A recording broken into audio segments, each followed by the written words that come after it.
जय हिंद। इस वीडियो में हम समझते हैं कि उल्का पिंड क्या होता है और रात में हमें टूटते हुए तारे क्यों दिखाई देते हैं और कब ऐसा वक्त आएगा जब हमारे लिए दिन 24 घंटा का न होकर 30 घंटे का दिन हो जाएगा और कौन सा ऐसा उल्का पिंड था जिसने इस दुनिया से डायनासोर का अंत ही कर डाला। आखिर वो कैसे अंत हो गए डायनासोर इस पृथ्वी से। देखिए, सौर मंडल में जो होता है ना, सूरज से सबसे नज़दीकी जो तारा है वो तारा बुध है, इसे हम लोग मरकरी कहते हैं। उसके बाद शुक्र यानी वीनस है। थर्ड नंबर पे हम आते हैं अर्थ यानी पृथ्वी। इसके बाद मंगल आता है। मंगल के बाद बृहस्पति। मंगल और बृहस्पति के दोनों के ऑर्बिट के बीच, इनके कक्षाओं के बीच ग्रहों के छोटे छोटे टुकड़े हैं सब। इन टुकड़ों को हम क्षुद्र ग्रह या एस्टेरॉइड कहते हैं। ये सौर मंडल पे बहुत ज़्यादा इफेक्ट डालते हैं ये एस्टेरॉइड भी सूर्य का चक्कर लगाते हैं, लेकिन कभी कभी क्या होता है, ये आपस में टकरा जाते हैं। आपस में टकराने से इनका डायरेक्शन बदल जाता है और मंगल इन्हें अपनी ओर खींच लेता है, इन्हें आकर्षित कर लेता है मंगल अपनी ओर गुरुत्वाकर्षण के कारण। लेकिन मंगल भी क्या है, गतिशील है। तो मंगल आकर्षित करने के बाद अपने यहाँ से उठ के चला जाता है, क्योंकि ये गति कर रहा है। मंगल उठ के यहाँ चला गया। अब ये बकलोलवा जो है ये आपका यहाँ से सीधे आके गिर जाता है पृथ्वी पर। तो ये जो क्षुद्र ग्रह जो मंगल और बृहस्पति की कक्षा में था, आपस में टकराने और दिशा भटकने और साथ ही साथ मंगल के गुरुत्वाकर्षण द्वारा खींच लेने के कारण ये कहाँ चलाता है, इस डायरेक्शन में, और पृथ्वी इसे अपनी ओर खींच लेती है। तो इसे कहते हैं हम लोग उल्का पिंड। अगर ये पृथ्वी पे गिर गया ना तो किसी की जान ले लेगा, और ये हमेशा गिरते रहते हैं, पर डे ये गिरते रहते हैं पृथ्वी पर। पता चला हमारे ऊपर ही गिर गया तो मर ही जाएगा आदमी, उतना भयानक दूर से गिरता है। तो इसके लिए हमारी रक्षा करने के लिए हमारे चारों ओर है वायुमंडल, एटमॉस्फियर है हमारे ऊपर। 640 किलोमीटर मोटी हवाओं की परत है। ये हमारे लिए एक सुरक्षा कवच का काम करता है। ये अगर नहीं रहता तो हम सब मर जाते हैं। जब कभी भी क्षुद्र ग्रह वायुमंडल में प्रवेश करता है तो इस पर हवाओं का फ्रिक्शन इतना ज़्यादा लगता है, इतना ज़्यादा, आप ऐसे ही अंदाजा लगाइए ना। खूब स्पीड ट्रेन चल रही है, उसमें से सर बाहर निकलिए, कितना हवाओं का दबाव लगेगा खूब स्पीड में। इसीलिए तो एरोप्लेन की खिड़की खुलती नहीं है, तो कोनो बाहर मुड़ी निकालेगा, फेंका जाएगा, इतना तेज घर्षण लगती है। बुलेट ट्रेन में से आप बाहर नहीं झांक सकते, इतनी स्पीड रहती है। और इन लोग की तो स्पीड हजारों किलोमीटर रहती है, जिस वजह से ये घर्षण होने लगता है और इसका टेम्परेचर हो जाता है 1500 से लेके 3000 डिग्री सेल्सियस, जिस कारण ये जलने लगते हैं। और ये जलते हुए टुकड़े को हम कहते हैं उल्का। ये जल के ऊपर ही खत्म हो जाते हैं। लेकिन किसकी कुछ ऐसे उल्का होते हैं जिनका साइज बड़ा होता है और पूरी तरह जले बिना ही ये पृथ्वी पर आके धमाक से गिर जाते हैं, जिन्हें हम उल्का पिंड कहते हैं। ये जब पृथ्वी के वायुमंडल में एंट्री करते हैं तो पूरी तरह से जलने लगते हैं। ये जहां गिरते हैं वहां भीषण तबाही लेके चले आते हैं। तो ये बहुत ज़्यादा जरूरी है। अब जब कभी ये ज़्यादा मात्रा में गिरने लगते हैं, बहुत सारे टुकड़े हैं सब बहुत ज़्यादा एक साथ एकदम ग्रुप बाय ग्रुप जब ये गिरने लगते हैं तो इन्हें हम लोग कहते हैं लाइट शावर। लाइट शावर से क्या होता है, बहुत सारी रोशनी होने लगती है। ऐसी घटना अगस्त 2017 में हुई थी, जब भारत में चोटी कटुआ का हल्ला हुआ था कि कोई आ रहा है महिलाओं का चोटी काट के चला जा रहा है। उसी समय एक और हल्ला हुआ था कि अगस्त के महीने में एक ऐसा दिन आएगा 11 अगस्त जब रात ही नहीं होगा। ऐसा नहीं था, रात होता, लेकिन उस समय घटना क्या होने वाली थी, लाइट शावर होने वाली थी। ये बहुत सारे छोटे छोटे उल्का पिंड गिरने वाले थे और जब वो जलने लगते थे एक रोशनी होता, बहुत बड़ा रोशनी नहीं होता, लेकिन उसे लाइट शावर कहते थे। और इसे व्हाट्सएप पर ऐसा फैलाया गया जैसे लग रहा था कि रात ही नहीं होगा। रात हुई थी, बस हल्का सा रोशनी हुआ था। अफ्रीका के साइड में ये घटना देखने को मिली थी। जैसे ये वायुमंडल में प्रवेश करते हैं तो ये जलते हुए दिखाई देते हैं, जिन्हें हम टूटता हुआ तारा कहते हैं। ये देख रहे हैं ना, ऐसे गिरता है यहाँ पे, रात में आप भी देखे होंगे टूटता हुआ तारा, ये उल्का रहता है। इसे शूटिंग स्टार के नाम से जाना जाता है। आप रात के समय इस तरह से शूटिंग स्टार टूटता हुआ तारा देखे होंगे। लोग कहते हैं इसको देख के मन्नत मांगिए ना तो कुछ पूरा हो जाता है। स्टूडेंट लाइफ में लड़का सब मन्नत कौन सी मांगता है सर, कि भगवान बड़ी दिन से पीछे पड़े होकर ये बेरी फंसा दीजिए। अरे लोल कहीं का ऐसा मन्नत मांगता है सर। इस टूटल तारा थोड़ी है, ये तो क्षुद्र ग्रह जो घर्षण से क्या हो रहा है, गिर रहा है। लेकिन जब कभी ये पूरी तरह जले बिना अब पूरी भड़ाक से पृथ्वी पे गिर जाता है तो उसे हम लोग कहते हैं उल्का पिंड। ये बिहार में मधेपुरा के पास गिरा था। ये देखिए, ये क्या है, उल्का पिंड है। इसे दे दिया गया था उल्का पिंड को। जब ये जल रहा है तो इसे कहते हैं उल्का। देखिए, जल रहा है तो इसे क्या कहेंगे, उल्का। और जल के जब ये पृथ्वी पर गिर जाता है तो उसे उल्का पिंड कहते हैं। यहाँ मेटर और यहाँ मेट्रॉइड के नाम से जाना जाता है। इसे बिहार के मुख्यमंत्री को भी सौंपा गया था, वो इसे म्यूजियम में रखवा दिए थे इस उल्का पिंड को।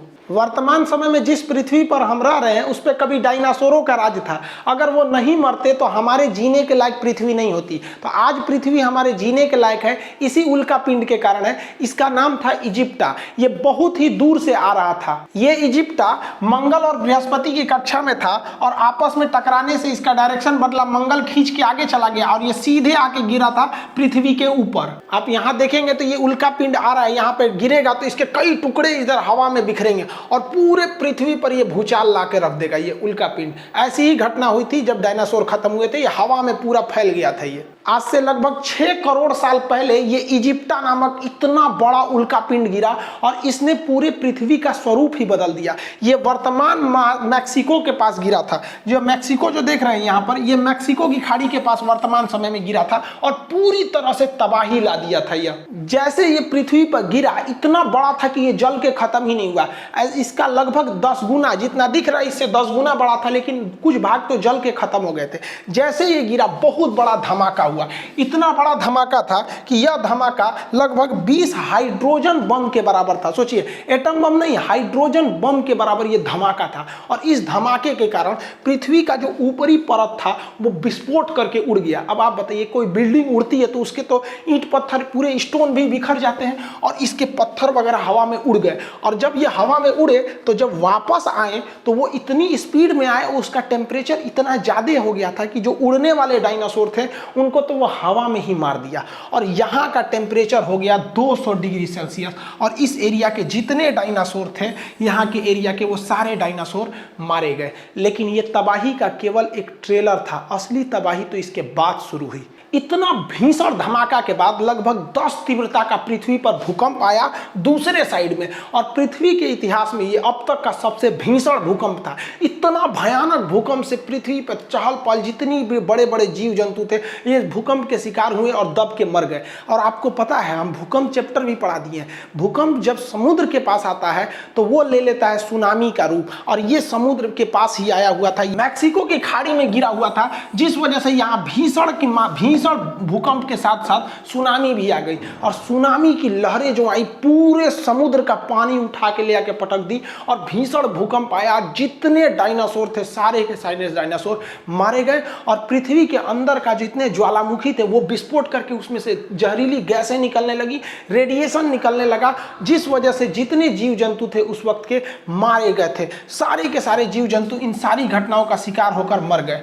जो बच गए थे बड़े जीव जंतु वो भूखमरी से मर गए, क्योंकि पृथ्वी पर अब खाने के लिए कुछ बचा ही नहीं था। बचे तो केवल छोटे जीव जंतु जैसे चूहे वगैरह, जो कहीं छुप के बैठ सकते थे, थोड़ा बहुत खा के जी सकते थे। और उसके बाद धीरे धीरे मानव का आगे विकास हुआ। जब ये इजिप्टा नामक उल्का पिंड मैक्सिको की खाड़ी के पास टकराया था तो पृथ्वी के टेक्टोनिक प्लेट में बहुत ज्यादा हलचल हुई थी और अफ्रीका के पूर्वी भाग में एक पर्वत का निर्माण हो गया, ऐसे टकराने की वजह से, झटका की वजह से। जैसे आपका घर, एक घर दूसरे घर पे गिरेगा तो कहीं से एक तो दीवार निकल जाएगा, कहीं से कुछ हो जाएगा, वैसे यहाँ पर एक बहुत बड़ा पर्वत का निर्माण हो गया, जिसकी मैं अभी इसी के एरिया पे आपका किलिमंजारो है और ये रिफ्ट वैली है। अब इस पर्वत के निर्माण ने पृथ्वी की सामूहिक संरचना को बदल दिया, क्योंकि पृथ्वी जो घूमती है वो पश्चिम से पूरब डायरेक्शन में घूमती है। ये पश्चिम से पूरब डायरेक्शन में घूमती है, जिस वजह से बारिश लाने वाली ज्यादातर हवाएं जो हैं वो आपके इधर डायरेक्शन से आ रही थी यहाँ पर। और ये पर्वत जो थी बारिश लाने वाली हवाओं को रोक दिया, जिस वजह से मानसून नहीं आ पाया और अफ्रीका का ये भाग जो हरा भरा था, जिसमें बहुत ज्यादा जीव जानवर रह रहे थे, वो पूरी तरह से मरुस्थल बन गया। अब ये जगह रहने के लायक नहीं हुआ, धीरे धीरे मरुस्थल हो गया, जिसे आज हम सहारा मरुस्थल के नाम से जानते हैं। और यहाँ बंदरों की बहुत ज्यादा प्रजाति थी। अब वो बंदरों को खाने के लिए जगह नहीं था, तो वो बंदर अब जमीन पर उतरने लगे और इधर उधर जाके तलाशने लगे खाने पीने की। ज्यादातर खाने की चीजें जो थी वो कुछ नदियों के किनारे मिल रही थी। यहाँ की सबसे फेमस नदी थी नील नदी, उसी के अगल बगल में बंदरों की प्रजाति थी। लेकिन बंदर कभी सीधे नहीं खड़े हो पा रहे थे, क्योंकि उनका गर्दन जो था वो एकदम साइड में था। देखिए, जिस जानवर का गर्दन एकदम साइड में रहेगा ना, वो जल्दी सीधा खड़ा नहीं हो पाएगा। जैसे यहाँ देखिए, गाय का गर्दन, ये गर्दन है, यहीं पे सर शुरू हो गया है। गर्दन और सर एक सपाट रहेगा ना तो सीधा नहीं खड़ा हो पाएगा, क्योंकि स्पाइनल कॉर्ड को खोपड़ी के बीच से जाना है।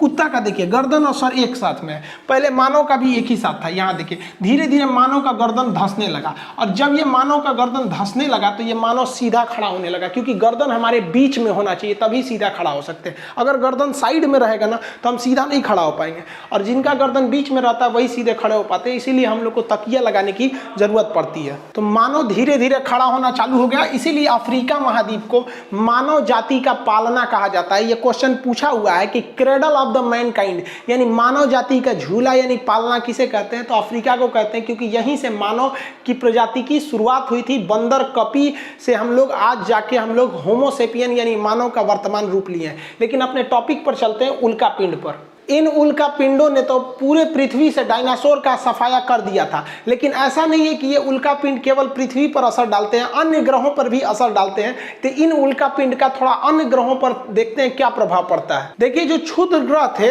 वो मंगल और बृहस्पति की कक्षा में तो घूम रहे थे, इनके आने का भी दो डायरेक्शन होता है। पृथ्वी के ये घूमने का डायरेक्शन है, पृथ्वी ऐसे घूमती है।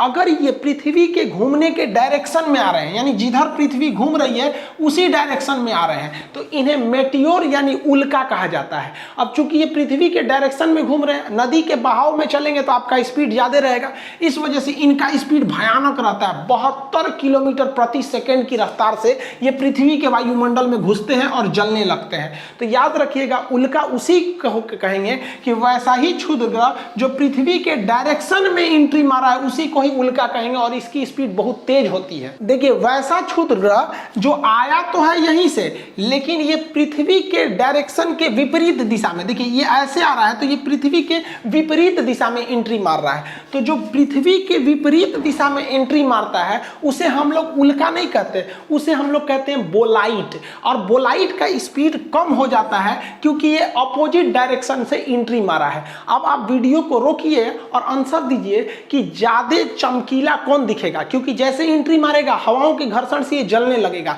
ज्यादा चमकीला उल्का दिखेगा कि ज्यादा चमकीला बोलाइट दिखेगा। देखिए यहां समझिए, अगर हम गाल अपना इधर ले जा रहे हैं और इधर से अगर मारे तो कम चोट लगेगा, पता चला गाल इधर ले रहे हैं इधरे मार दिए तो ज्यादा चोट लगेगा ना। तो ये आमने सामने टकराया है, इसलिए इसमें घर्षण ज्यादा होता है, ये ज्यादा चमकीला दिखता है। अब आगे समझिए, जब ये पृथ्वी पे गिरता है उल्का तो उसे कहते हैं उल्का पिंड। जब कभी भी उल्का गिरेगा तो इसे कहेंगे उल्का पिंड, मेटेरॉइड कहते हैं। लेकिन जब कभी भी ये बोलाइट पूरी तरह से जले बिना पृथ्वी पे गिर जाएगा तो इसे उल्का पिंड ना कह के इसे टेक्टाइट कहते हैं। इसे क्या कहते हैं? टेक्टाइट। तो ये यहाँ पर है, जब यह यहाँ पर है तो क्षुद्र ग्रह कहलाएगा। जब ये हवा में है और पृथ्वी के डायरेक्शन में है तो घूमने के डायरेक्शन में तो उल्का, और इधर में डायरेक्शन उल्टा है तो बोलाइट कहलाएगा। लेकिन अगर उल्का गिरा तो उल्का पिंड और बोलाइट गिरा तो टेक्टाइट कहलाएगा। लेकिन ये जहां गिरेगा, चाहे उस डायरेक्शन में गिरे चाहे इस डायरेक्शन में गिरे, वहां एगो इतने बड़का भोंका कर देगा, गड़हा कर देगा। तो गड़हा को हम लोग क्या कहते हैं? क्रेटर। तो गड़हा which is made by the asteroid on the earth is known as the crater. तो ऐसा गड़हा जो किसके द्वारा बना है? एस्टेरॉइड द्वारा बना है, उसे क्या कहते हैं? क्रेटर। अब वो चाहे इस डायरेक्शन से उल्का से बने चाहे वो बोलाइट से बने, वो क्या कहलाएगा? क्रेटर कहलाएगा। ये अंतर समझिएगा, जब आप मेंस पेपर लिखिएगा तो पूरा आंसर देना पड़ेगा। ऐसा नहीं कि केवल उल्का लिख के आ जाइएगा, सोचिएगा कि नंबर पूरा मिलेगा हमको। अब ये बोलाइट टेक्टाइट तो अंतर समझ में आ गया ना। उल्का गिरा तो उल्का पिंड, बोलाइट गिरा तो टेक्टाइट। उल्का का स्पीड ज्यादा क्योंकि सेम डायरेक्शन में लेकिन चमक कम, बोलाइट का स्पीड कम क्योंकि अपोजिट डायरेक्शन में लेकिन चमक ज्यादा। ये दोनों गिरेंगे तो गड्ढा करेंगे, ऐसे गड्ढे को हम क्या कहते हैं? क्रेटर कहते हैं। और ऐसे क्रेटर में जब पानी भर जाता है तो झील बन जाता है, तो ऐसे झील को हम क्रेटर झील कहते हैं। जैसे देखिए, ये जो एक गड्ढा है तो ये गड्ढा है तो ये क्या कहलाएगा? क्रेटर। लेकिन ये भी गड्ढा ही है और ये उल्का पिंड के गिरने से ही बना है, लेकिन इसमें पानी भर गया इसलिए इसे हम कहेंगे क्रेटर झील। भारत में ऐसा ही एक क्रेटर झील एमएच यानी महाराष्ट्र में है जिसका नाम है लोनार झील। ये बहुत बड़ा झील है, इतना बड़ा है कि देखिए ना यहाँ शहर बसा हुआ है, इतना में शहर है इतना में झील है। बहुत बड़ा झील का निर्माण किया है ये लोनार झील। अभी ये मई के महीने में लोनार झील का पानी सफेद लाल हो गया था प्रदूषण की वजह से, क्लाइमेट चेंज की वजह से। उस पर वीडियो बनाए हुए थे। ये अमेरिका का एक एरिजोना राज्य है, तो एरिजोना में एक बहुत बड़ा क्रेटर है लेकिन उसमें पानी नहीं है। है तो इसे केवल क्रेटर कहेंगे, इसमें पानी भर गया तो क्रेटर झील कहेंगे। यहाँ देख रहे हैं 2 सीबीएसई बोर्ड वाला घूमने गया है सब, यहाँ पे एरिजोना में सब सीबीएसई वाला है, बहुत घूमता है सीबीएसई वाला। अब किसी ना किसी चीज का तो साइड इफेक्ट पड़ता है, तो इस क्रेटर, ये जो उल्का पिंड गिर रहे हैं यानी ये मेटर और मेट्रॉइड गिर रहे हैं, इनका इफेक्ट क्या पड़ता है? तो इनके कई सारे इफेक्ट पड़ते हैं। सबसे पहले तो ये रेड रेन करने लगते हैं। जब ये पृथ्वी के वायुमंडल में प्रवेश करते हैं तो ये जलने लगते हैं, जिस वजह से इनका राख रहता है और ये रेड कलर के रहते हैं, मंगल के पास से आए रहते हैं तो ये रेड कलर के रहते हैं, जिस वजह से जब ये पृथ्वी पर धीरे धीरे आते हैं तो उसे लाल वर्षा कहते हैं, रेड रेन कहते हैं। आप कंफ्यूजन मत हो जाइएगा। एक होता है आपका एसिड रेन। एसिड रेन कब कहते हैं? कि जब प्रदूषण ज़्यादा हो और धूल कण ज़्यादा हो जाता है तो हवा में वो धूल कण मिल जाते हैं, जब बारिश होता है तो वो धूल कण साथ में आने लगते हैं, तो वर्षा का जल जो होता है 7 pH का न होकर उस प्रदूषण के कारण 5 या 5.5 pH का हो जाता है, तो इसे कहते हैं एसिड रेन। समझ में आ गया कि नहीं? तो अब वर्षा का जल शुद्ध नहीं रह गया, अब अशुद्ध जल यानी डिस्टिल्ड वाटर शुद्ध रह गया, क्योंकि हवा में इतनी गंदगी है। तो गंदगी के कारण हवा का जो pH मान घट जाता है, जिस वजह से वो एसिड लगने लगता है हल्का सा, तो उसे क्या कहते हैं? एसिड रेन कहते हैं। जबकि इटली में एक बारिश होती है जिसे हम लोग ब्लड रेन कहते हैं, रक्त वर्षा। देखिए इटली, यहाँ सहारा मरुस्थल है, सहारा मरुस्थल से हवाएं चलती हैं ना, तो उसमें बालू की मात्रा आ जाती है, और जब ये भूमध्य सागर को पार करके इटली में बरसती है तो बारिश में से बालू भी बरसता है, तो दूर से लगता है लाल रंग का खून बरस रहा है, इसलिए उसे रेड रेन कहते हैं। जबकि एक होता है आर्टिफिशियल वर्षा यानी कृत्रिम वर्षा, वो सिल्वर आयोडाइड के कारण होती है कृत्रिम वर्षा। ये ज्योग्राफी में जब हम वर्षा पढ़ाएंगे तब बताएंगे, अभी टॉपिक पे आते हैं। तो आप पहला इफेक्ट पढ़ें कि रेड रेन होती है, लाल रंग की बारिश होती है, रक्त वर्षा नहीं होती, रेड रेन। इससे ग्लोबल वार्मिंग होने लगता है, यानी टेम्परेचर पृथ्वी का बढ़ने लगता है। आप देखिए ना, इतने ज्यादा उल्का पिंड एंट्री मारेंगे मेट्रॉइड और वो जलने लगेंगे, जलेंगे तो टेम्परेचर बढ़ेगा, टेम्परेचर बढ़ने से ग्लोबल वार्मिंग होती है, तो इनसे ग्लोबल वार्मिंग की भी समस्या उत्पन्न हो जाती है। ग्लोबल वार्मिंग शब्द बैली बेकल ने दिया था, एसएससी सीजीएल का क्वेश्चन है कि ग्लोबल वार्मिंग शब्द किसने दिया था। अगला, ये जब पृथ्वी पर एंट्री मारते हैं तो जलने के बाद इनका राख पृथ्वी पर रह जाता है, और अगर ये नहीं जले, उल्का पिंड बन के पृथ्वी पर धमाक से गिर गए, तो भी पृथ्वी का मास जो है वो द्रव्यमान बढ़ जाता है, और पृथ्वी का मास बढ़ रहा है, और किसी चीज का जब मास बढ़ता है तो उसकी ग्रेविटेशन पावर बढ़ने लगती है, तो पृथ्वी का गुरुत्वाकर्षण पहले की तुलना में अब ज्यादा बढ़ रहा है, क्योंकि उसकी मास बढ़ रहा है। किसके वजह से? उल्का पिंड के वजह से। और अगला इफेक्ट क्या पड़ता है? अगर कोई चीज़ घूम रही है, जैसे हम ऐसे ऐसे घूम रहे हैं तो घूर्णन कर रहे हैं, तो हमारे ऊपर बोझा लाद दीजिएगा ना, 4-5 किलो का सामान लाद दीजिएगा तो हमारी स्पीड घट जाती है। तो ये एक्स्ट्रा बोझ ही तो है जो पृथ्वी पर आके गिर रहा है, जिस वजह से पृथ्वी की जो घूमने की रफ्तार है वो घटते जा रही है। क्या हो रही है? घट रही है। तो आज से लगभग 900 मिलियन पहले पृथ्वी बहुत तेज घूमती थी, तो 18 घंटे का ही दिन होता था। अभी थोड़ा लुसुर लुसुर घूम रही है, तो लुसुर लुसुर घूमने से दिन अभी 24 घंटा का हो गया है। हम तो चाहते हैं कि इतना न धीमा घूमे पृथ्वी कि दिन 30 घंटे का हो जाए, लेकिन 900 मिलियन के बाद ये दिन 30 घंटे का होगा। 30 घंटे का हो जाता तो कितना बढ़िया रहता, 6 घंटा में काम कर लेते, बाकी 24 घंटा में अपना एप्लीकेशन पे पढ़ाओ, यूट्यूब पे पढ़ाओ, कहीं पढ़ाओ। समझे? दिने छोटा हो जाता है। तो आने वाले 900 मिलियन साल बाद पृथ्वी पर इतना उल्का पिंड गिरेगा कि एकदम ये लुसरा हो जाएगी। लुसुर लुसुर समझते हैं, लेजी, और इतना धीमा हो जाएगा कि 30 घंटे का क्या होगा? एक दिन होगा। जल्दी हो इसका काम। आपको पता है कि पृथ्वी झुकी हुई है, तो इसका अगला इफेक्ट ना इसके झुकाव पे पड़ता है। कोई चीज झुका है, ओके, और ला दिए ऐसे, और ला दिए ऐसे ऐसे, तो और झुक जाएगा। तो आज से लगभग मतलब कई 41 या 42 हजार साल पहले पृथ्वी महज 21 डिग्री पर झुकी हुई थी, लेकिन ये उल्का पिंड धबाक धबाक धबाक गिर गिर के इसको 23.5 डिग्री पर झुका दी है। और एक्यूरेट में अब जो पृथ्वी है वो 23.5 नहीं बल्कि 24 डिग्री के करीब पहुंच चुकी है। इसका मैग्नेटिक पोल भी खिसक रहा है। तो अब दोबारा अगर गणना होगा ना, जिस तरह से हिमालय 8848 से माउंट एवरेस्ट की ऊंचाई 8850 हो गया ना, वैसे अब पृथ्वी लगभग 24 डिग्री पर इंक्लाइंड कर रही है इसी उल्का पिंडों के वजह से। और लास्ट तो आपको पता ही है कि इस पे क्या होता है, क्रेटर बन जाते हैं, गड्ढा बन जाता है, जहां गिरेगा वहां क्या हो जाता है, गड्ढे का निर्माण कर देते हैं। अब आगे समझते हैं। देखिए ऐसा नहीं है कि उल्का पिंड का असर केवल यहाँ पड़ेगा, कुछ उल्का पिंड तो मंगल पर भी गिरते हैं तो वहाँ कोई रहता ही नहीं, कौन देखने जा रहा है, तो कंफर्म मंगल पर भी गड्ढे होंगे सब। इसके अलावा ऐसा भी तो हो सकता है कि ये टकराने से ये क्षुद्र ग्रह का डायरेक्शन बदले और मंगल आगे चला जाए, पृथ्वी भी आगे चला जाए,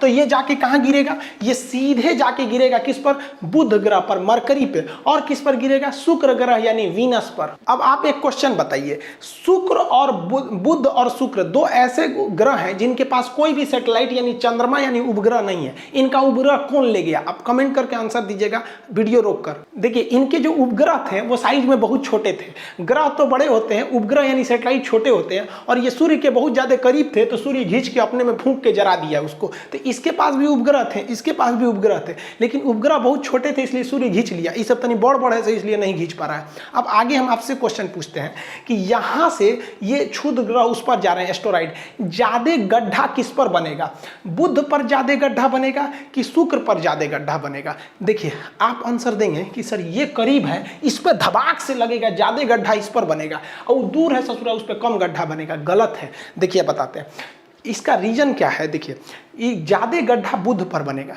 क्योंकि बुध के बाहर हवाओं की कोई परत नहीं है, कोई भी वहां एटमॉस्फेयर नहीं है, जिस वजह से यहाँ धबाक धबाक गड्ढा बनेगा। और शुक्र के चारों ओर एटमॉस्फेयर है, ये अलग बात है कि उसकी हवाओं में ऑक्सीजन नहीं है, कार्बन डाइऑक्साइड है, सल्फर डाइऑक्साइड है, जिससे हम सूंघकर जिंदा नहीं रह सकते हैं। तो इस पे भी वायुमंडल है लेकिन उस पर ऑक्सीजन नहीं है, तो ये इस पे का जो वायुमंडल है ना, इस क्षुद्र ग्रहों को वहां टकराने से बचा लेगा, ऊपर ही जला के खत्म कर देगा, इसलिए इस पर गड्ढे छोटे बनेंगे और इस पर कोई वायुमंडल नहीं है, इसलिए भड़ाम भड़ाम गड्ढा बनेगा। ये क्वेश्चन पूछा भी है कि सबसे ज्यादा गड्ढे किस ग्रह पर है, तो बुध पर है, उसके पास कोई वायुमंडल ही नहीं है। अब वायुमंडल यानी हवा नहीं रहेगी ना, तो सूरज की गर्मी को रोक के रख भी नहीं पाएगा, आएगी गर्मी लेकिन चली जाएगी, इसलिए ये सूरज के सबसे करीब होने के बावजूद भी सबसे ज्यादा गर्म ग्रह नहीं है। सबसे ज्यादा गर्म ग्रह शुक्र ग्रह है, ये सबसे ज्यादा गर्म है, जिस वजह से सबसे ज्यादा चमकीला है, चमकता है, तो सबसे ज्यादा सुंदर है, पृथ्वी से तुलना रखता है, तो पृथ्वी की भगिनी, पृथ्वी की नानी, पृथ्वी की सौतन, पृथ्वी की जुड़वा, जितना नाम है सब ससुरा शुक्र का नाम है, समझ में आ गया। तो ये ज्यादा गर्म है क्योंकि इसके पास वायुमंडल है, ये गर्मी को लेता है और एब्जॉर्ब करके रखे रहता है, जबकि इसके पास वायुमंडल नहीं है, वो गर्मी को लेकर रात में छोड़ देता है, जिस वजह से शुक्र दूसरे नंबर पे होने के बावजूद भी सबसे ज्यादा गर्म ग्रह है। तो ये उल्का पिंड का असर आप दूसरे ग्रहों पे भी देख लिए और ये भी देख लिए कि इसका उपग्रह क्यों नहीं है और किसका टेम्परेचर इन दोनों में ज्यादा है। अब बात करते हैं हम चंद्रमा की कि भैया कहीं ये चांदे पे धबाक धबाक गिर जाएगा तब चांद का क्या होगा। देखिए दुर्भाग्यवश ये चांद पर भी गिरते हैं और बहुत ज़्यादा मात्रा में गिरते हैं क्योंकि मंगलवा खींच के भाग जाता है और उसके बाद आता है पृथ्वी, धबाक से गिर जाता है। और बेचारे हमारे चंद्रमा जी, इस चंद्रमा पर तो वायुमंडल भी नहीं है, हवाएं भी नहीं है, धबाक धबाक गिरता है चंद्रमा पर। तो चंद्रमा पर क्रेटर बहुत ज़्यादा बना है, इतना ना गढ़ा गुढ़ी चंद्रमा पर बना है ना कि देखेंगे तो केवल गढ़ा है। तो इन गढ़ों को क्या कहा जाता है, क्रेटर कहा जाता है। तो इसमें बहुत ज़्यादा मात्रा में क्रेटर बने, इन क्रेटर में सूर्य का प्रकाश ज्यादा अंदर नहीं जाता। आप ही बताइए ना, कहीं गड्ढा खोद दीजिएगा तो उसमें रोशनी थोड़ी ना जाएगा, ज्यादा गड्ढा में ज्यादा रोशनी नहीं जाता है, थोड़ा ही रोशनी जा पाता है। तो चंद्रमा की सतह जो है ना पूरी तरह से गड्ढा है, इसीलिए हमारा जो चंद्रयान गया था या फिर ज्यादातर जो भी चंद्रमा पे उतारे जाते हैं यान, उस सूर्य ज्यादातर गड्ढे में गिर जाते हैं सब और वो अपने संपर्क को खो देते हैं सब। तो चंद्रमा की सतह अगर आपसे कोई कह दे तो बराबर नहीं है, वो कैसा है, गड्ढा गढ़ही है। और इन गड्ढों में चंद्रमा पे सूर्य का प्रकाश नहीं जा पाता है, जिस वजह से ये गड्ढे जो होते हैं वो धुंधला दिखता है। तो चांद जो है ना वो धुंधला दिखता है। तो लोग कहते हैं चांद में दाग है, कोई अलग अलग कहानियां सुनाता है, अलग अलग राज्यों में अलग अलग कहानियां प्रचलित है कि चांद पर दाग आया क्यों था। भैया चांद पे कोई दाग नहीं है, चांद पर गड्ढा है। जिस तरह से महिलाओं के या पुरुषों के यहाँ पिंपल्स निकल जाते हैं ना, किसी किसी का खौरा जाता है, कटहल की तरह हो जाता है, तो वो भी दाग की तरह हो जाता है। वैसे ही चंद्रमा पर भी है, यहाँ कोई दाग वगैरह नहीं है, उस गड्ढे में प्रकाश न जाने की वजह से थोड़ा सा धुंधला दिखता है। इंग्लिश में इसे क्या कहते हैं, मून कहते हैं, और हिंदी में चंद्रमा। उर्दू में क्या कहते हैं, इसे महताब कहा जाता है। कहते हैं ना कि मेरी निगाह ने ये कैसा ख्वाब देखा है, जमी पे चलता हुआ माहताब देखा है। समझ में आ गया कि नहीं? और YouTube है, इस पर थोड़ा सा शायरी कम होना चाहिए, हमको लगा एप्लीकेशन है। चंद्रमा का बहुत महत्व है। सोच रहा बचपन में मम्मी क्या कहती है कि चंदा मामा, बचपन में क्या कहती है? चंदा मामा। और वही लड़कवा जब बड़ा हो जाता है ना तो मम्मी कहती है चांद सी दुल्हन लाएंगे। अरे ससुरा तूने, इसका मतलब तू मामा को दुल्हन बना रही है? अरे अरे भाले, तो ये कहने के लिए चंदा मामा दूर के पुआ पकाए खीर के। अभी तो हाल ही में करवा चौथ बीता है। करवा चौथ में पत्नी अपने पति को चलनी में देखती है, फिर चांद को देखती है, और गर्लफ्रेंड अपने बॉयफ्रेंड को चायछन्नी में देखती है, क्योंकि उसका पावर कम है। तो फिर ये सामान भी छोटा होना चाहिए ये वाला। आई होप आप इसको समझ गए होंगे। चंद्रमा की जो फेजेज होती हैं, कलाएं, कि चंद्रमा कभी आधा दिखता है, कभी पूरा दिखता है, कभी पूरा फुल वोल्टेज में दिखता है, ये सब चीज़ें ये तो हम एप्लीकेशन में आपको पढ़ा ही दिए। आपको एप्लीकेशन में हम चंद्रमा के प्रकार भी बता दिए थे कि न्यू मून क्या है, फुल मून क्या है, सुपर मून क्या है, और ब्लू मून तक पढ़ा दिए थे। अब आपको एप्लीकेशन पे बचा हुआ था रेड मून पढ़ाना। अब ये रेड मून आपको एप्लीकेशन पे मंडे के दिन में पढ़ा देंगे। दो सूचना सुनिए। देखिए, ज्योग्राफी का एडमिशन क्लोज कर दिया गया था, लेकिन बहुत सारे लड़के छूट गए थे, और क्लास लेते समय एप्लीकेशन पे सब यही कहता है सर एडमिशन थोड़ा ओपन कर लीजिए। तो ये जो दीपावली आ रही है, तो इसके अवसर पर हम ये ज्योग्राफी का एडमिशन ओपन कर रहे हैं। आप उसमें जाके मिनिमम फी में geography, topography, astronomy, geology total चीज कर सकते हैं, पूरा पोर्शन। उसमें से आप एकदम ग्रुप डी से लेके यूपीएससी तक का कंप्लीट आप देख लेंगे। आप ऐसे भी टॉपिक देख के तो समझते ही कितना है, तो आप उसमें जाके ले सकते हैं। अभी भी उसका एडमिशन फी कितना 200 रखा गया है। पहला सूचना ये, और जल्दी लीजिएगा, ये कभी भी बंद हो सकता है, क्योंकि सर्वर पे ज़्यादा भीड़ नहीं करना है, वरना धीमा चलने लगता है सर्वर। दूसरी बात कि जो लोग कॉल कर करके ऑफिस टीम को परेशान कर दिए कि खान सर से कहिए हमारा थोड़ा सा स्पॉन्सर कर दे, भाई हमने किसी का स्पॉन्सर नहीं करते, हम खुद के बारे में कभी बोलबे नहीं करते, तो आपका कहाँ से बोलेंगे। दूसरा, ये लोग परेशान करते हैं लोग कि सर आप हमारे पास इतने पैसे ले लीजिए, हमारे यहाँ आके पढ़ाइए। भाई हम कहीं नहीं जा सकते हैं, तो इसलिए आप प्लीज़ परेशान मत किया कीजिए। इतना परेशान कर देते हैं लोग कि ऑफिस के नंबर को ऑफ करना पड़ता है, और फिर स्टूडेंट्स को प्रॉब्लम होने लगती है ना। हम यहाँ प्रचार नहीं कर सकते किसी का, और दूसरा हम कहीं नहीं जा सकते, हमें कोई ले नहीं जा सकता। आप कीमत की बात छोड़िए, हिंदुस्तानी है, हमें प्यार से बुलाया जाता है, खरीद तो कोई नहीं सकता है हमें। जिसके रीजन भी है, अगर हमको कोई करोड़ में खरीदेगा तो कल को वो हमारी फीस 200 रुपये तो रखने नहीं देगा, फिर गरीब लड़के मारे जाएंगे। इसलिए आप इसको समझेंगे, एडमिशन जल्दी से लेना होगा जिनको लेंगे, वरना ये फिर बंद हो जाएगा। मिलेंगे नेक्स्ट क्लास में। जय हिंद।